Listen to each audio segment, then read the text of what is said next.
Hello, this is Kathy Pagano, and I'm here to tell you some stories about Venus.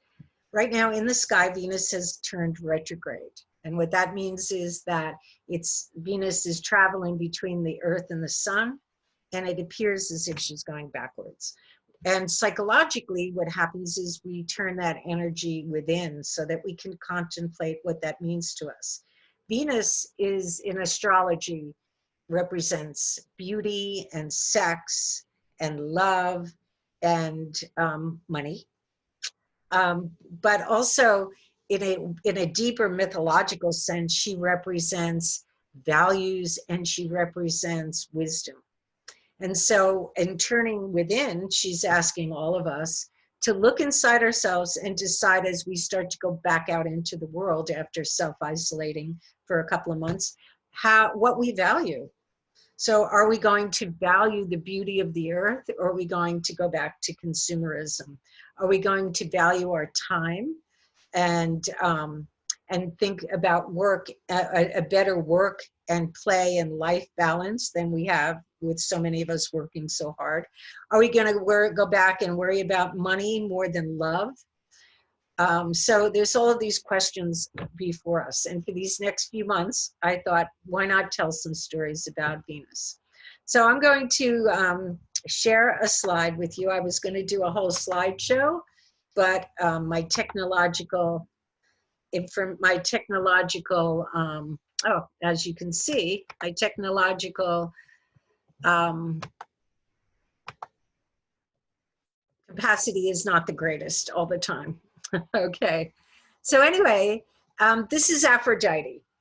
A friend of mine did this. It's fabric art, as you can maybe see. This is all fabric here, and these are literally pearls and doves, and this is Aphrodite rising up from the sea. And that's something that hopefully after her retrograde ends, we will come back and we will arise out of ourselves with a new vision of what we love and what we want out of life. So I'm going to start to tell some stories, but I'm also going to do some reading, so I hope you don't mind. But one of the major things about Aphrodite or Venus is she's one of the few goddesses that really remained. Besides the Christian church keeping a hold of Mary, most of the other goddesses until very recently were pretty much ignored. We did have Minerva as a goddess of wisdom. And we do have different goddesses that men have looked at, but none have held the power that Venus has held, because of course love is more important than anything else. And love is the one thing that nobody can control. And so in many ways, patriarchy did try to control love. And we see that in the patriarchal marriages that have been such a dominant force in our culture for many thousands of years. And it's about ownership. And still today, we say women are free, but are they really? I have friends who are married and they're still feeling as if they're obligated to their husbands to have sex, Venus, with them, even if they don't want to. So a lot of it is all about how do we let go of the old rules and let Venus or Aphrodite really come into our lives, because Aphrodite is free. Okay, that's one of the big things about her. She isn't owned. After she, and we'll talk about this in other segments that I do, but after she makes love, she goes and takes a bath and she renews her virginity. No one can ever own her, because in truth, who can own love? So anyway, one of the first thing that I want to talk about this week is the idea of Venus or Aphrodite as a creator goddess. She was there at the beginning of the creation story for the Greeks. So let me read it to you a little bit. The ancient Greek story begins with Mother Earth, Gaia, okay? First there was chaos, and then appeared broad-bosomed Earth, who bore, first of all, and as her equal, the starry sky, Uranus. Then she bore the great mountains, valleys, plains, and the sea. And after that, she mated with Uranus and bore many children, among whom were the Titans and Titanesses, the ancestors of those Olympian divinities that we know so much about, and who represented the titanic forces of the earth. Yet although Uranus came every night to mate with his wife Gaia, from the very beginning he hated the children that Gaia bore him. As soon as they were born, he hid them and would not let them come out from into the light, hid them in the inward hollows of the earth, and it was said that he took pleasure in this wicked deed. The goddess Gaia groaned under this affliction and felt herself oppressed by her inner burden. Therefore, she devised a stratagem. She brought forth gray iron and made a mighty sickle with sharp teeth. Then she took counsel with her sons and daughters, asking who would avenge her for this wicked deed. And only Cronus, who we know as Saturn, took courage and agreed to act on her behalf. So Gaia rejoiced and hid Cronus in the place appointed for the ambush, giving him the sickle and telling him her plan. And when Uranus came at nightfall, inflamed with love and covering all the earth, his son thrust out his left hand and seized his father.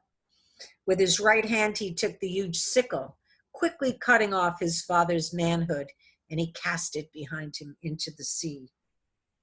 Gaia received in her womb the blood shed by her spouse and gave birth to the Erinyes, the strong ones, and to many other creatures. The father's genitals fell into the sea, and it mixed with the foam and gave birth to Aphrodite. And since that time, the sky no longer approached Earth for this nightly mating. So here we have a story about Aphrodite's birth, okay? And there are many stories about Aphrodite's birth. One makes her the daughter of Zeus and Diana, an earth goddess, but that was another patriarchal overlay to this picture. But this is Hesiod's story, and it's about how she was a primal goddess. So here we are, she gave birth to, so here was the Uranus's phallus in the sea, and it says, and it was carried for a long time on the waves. White foam surrounded that immortal flesh, and in it grew a girl. At first it touched down on holy Cytherea. From there it came to Cyprus, encircled by waves.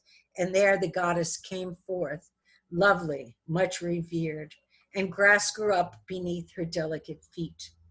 Her name is Aphrodite among men and gods because she grew up in the foam, and Cytherea, for she reached that land, and Cyprogenes from the stormy place where she was born, and Philomedes from the genitals from which she was conceived. Eros is her companion.